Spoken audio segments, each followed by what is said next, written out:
అందరు నాకే పని చెప్తున్నారు. ఏమన్నా అంటే నువ్వే చెయ్యాలా అంటారు. ఎందుకంటే నువ్వే కదా ఇంటి కోడలు అంటారు.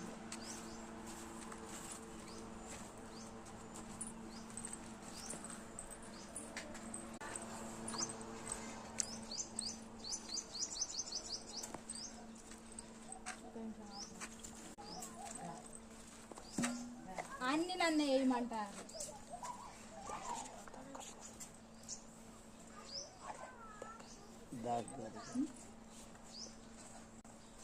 ముట్టు దాన్ని ఏం కాదు.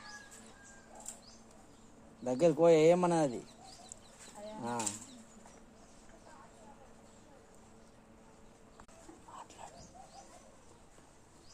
తినమ్మా నువ్వన్నా, నీకు చేస్తే కొంచెం పుణ్యం వస్తుంది. సరేనా? తినరా తల్లి, తిను తిను తిను మంచిగా తిను.